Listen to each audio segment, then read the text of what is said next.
Quelle importance l'adoration doit-il avoir pour l'Église?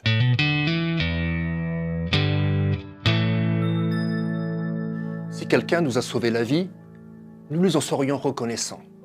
Si nous recevons un cadeau que nous n'aurions jamais pu nous offrir nous-mêmes, nous exprimons notre appréciation. L'adoration est l'expression de notre reconnaissance et de notre appréciation envers Dieu. Jésus nous a sauvés. L'amour de Dieu est sans condition. Notre adoration reconnaît son autorité en tant que créateur de notre univers et sauveur de nos âmes. Elle est donc de toute première importance pour le croyant comme pour l'assemblée de l'Église. Le christianisme est unique parmi les religions en ce qu'il est fondé sur une relation personnelle avec Dieu.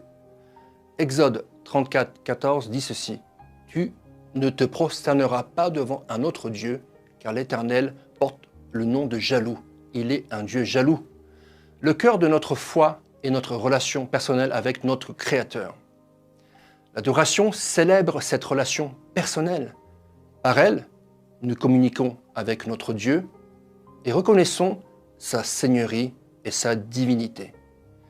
L'adoration, qu'elle s'exprime par la musique, les cris, la prière ou d'autres moyens, est, dans son essence même, l'expression de notre intimité avec Dieu.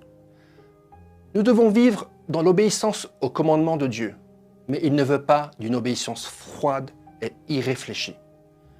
Deutéronome 6, 5 dit ceci: « Tu aimeras l'Éternel ton Dieu de tout ton cœur, de toute ton âme et de toute ta force. » L'Église est l'assemblée de tous ceux qui invoquent le nom de Dieu et profitent de la grâce qui nous est offerte par la mort de Jésus sur la croix. Nous sommes appelés à faire des disciples et à vivre dans l'obéissance aux commandements de Dieu. 1 Jean 3, 24 dit ceci: « Celui qui garde ses commandements demeure en Dieu et Dieu demeure en lui. » Chaque membre de l'Église est appelé à adorer Dieu. Chacun de nous doit passer du temps dans la prière à répandre son cœur devant Dieu. Nous devons lire ses paroles dans les Écritures et les méditer dans nos cœurs. Un temps de culte personnel est essentiel à notre maturité spirituelle. En tant que corps de croyants, nous devons adorer Dieu constamment, en chantant, priant, étudiant sa parole et exerçant nos dons spirituels au service de l'Église.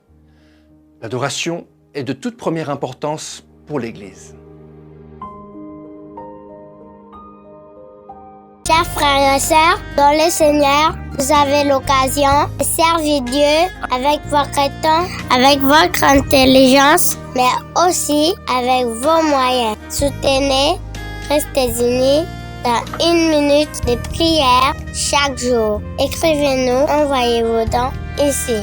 Que Dieu vous bénisse.